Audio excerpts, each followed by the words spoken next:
Surat crime branch દ્વારા જુગારના અડ્ડાઓ ચલાવતા 4 અલગ અલગ જગ્યાઓ ઉપર ગઈકાલે રેડ કરવામાં આવી હતી, જેમાં સુરત ક્રાઇમ બ્રાન્ચના પોલીસ ઇન્સ્પેક્ટર મોદી સાહેબ, જે.એન. ઝાલા સાહેબ, આર.આઈ. જાડેજા, જે.એન. ગોસ્વામી, એસ.એન. પરમાર, જોગરાણા, પીઆઈ જે.જી. પટેલ તમામે પોતાની સ્કોડ સાથે અલગ અલગ જગ્યાઓ ઉપર રેડ કરી હતી, જેમાં સલાબતપુરા વિસ્તારમાં જે નોટરિયસ અસલમ કચ્છી, ફિરોઝ મિંડી, યુસુફ પાસા, અકબર કેકડાને ત્યાં અલગ અલગ ટીમો દ્વારા ત્રણ અલગ અલગ જુગારના અડ્ડાઓ ઉપર અકબર સૈયદનો ટેકરો છે, મકાન નંબર 3C 91/1187, સલાબતપુરાના લાલવાડીમાં બેલા એસ્ટેટ મકાન નંબર 3 2848ના ત્રીજા માળે, સલાબતપુરાના મોમનાવાડીમાં નવાબી ચાર પાછળ લાલવાડીમાં ઘર નંબર 2848ના પહેલા માળે અને ગુજસી ટોક જેવા ગુનાઓમાં પકડાઈ ચૂકેલા આસિફ ટમેટાને ત્યાં ઉમરવાડામાં EW આવાસમાં બિલ્ડિંગ નંબર ASની પાછળ ખાડીના કિનારે ખુલ્લામાં જુગારની ક્લબો ચલાવતા હતા. આ બાતમી આધારે અલગ અલગ ટીમો દ્વારા રેડ કરવામાં આવી હતી,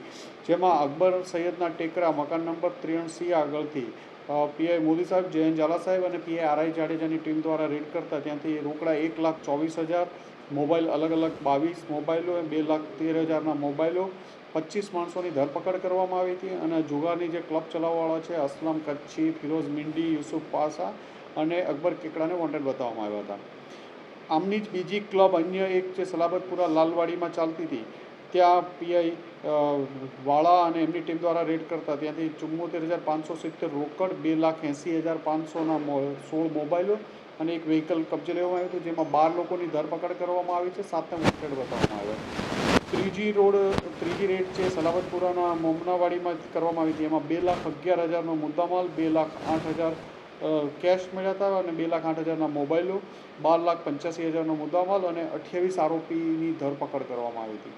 અને ચોથી જગ્યાએથી 12,670 કેશ, 57,000ના મોબાઈલ અને 8 આરોપીની કુલ પોલીસ દ્વારા 25 લાખથી વધુનો મુદ્દામાલ કબજે કરવામાં આવ્યો છે, જેમાં કેશ, મોબાઈલ 80 જેટલા મોબાઈલ અને 73 આરોપીઓની ધરપકડ કરવામાં આવી છે. અને આ ગુનાના મુખ્ય આરોપીઓ આસિફ ટમેટા, અસલમ કચ્છી, ફિરોઝ મિંડી, યુસુફ પાસા વગેરે બાબતે તપાસ ચાલુ છે.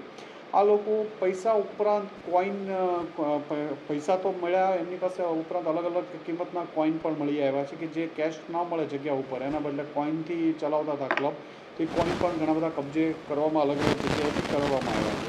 અને એક જ રાત્રિમાં સુરતની તમામ પોલીસ ક્રાઇમ બ્રાન્ચની તમામ ટીમો દ્વારા 4થી વધુ જગ્યાઓએ રેડ કરી અને 73થી વધુ આરોપીઓની ધરપકડ કરવામાં આવી છે. કેટલા સમયથી ચાલતું હતું?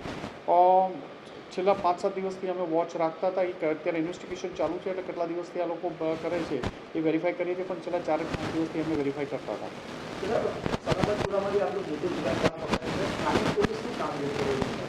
આ લોકો ખૂબ એલર્ટ રહીને અલગ અલગ જગ્યાએ વોચર્સ આગળ રોડ ઉપર બેસાડીને કે કોઈ એક પોલીસની બાઇક નીકળે તો પણ એલર્ટ રહે એ રીતે વ્હીકલ ત્યાં નહીં લઈ જવાના, અલગ અલગ જગ્યાએ વ્હીકલ પાર્ક કરવાના, જે જગ્યાએથી બીજી જગ્યાએથી અમે વ્હીકલ આમના કબજે લેવામાં આવ્યા છે અને ખૂબ એલર્ટ રહીને આ લોકો આ કરતા હતા.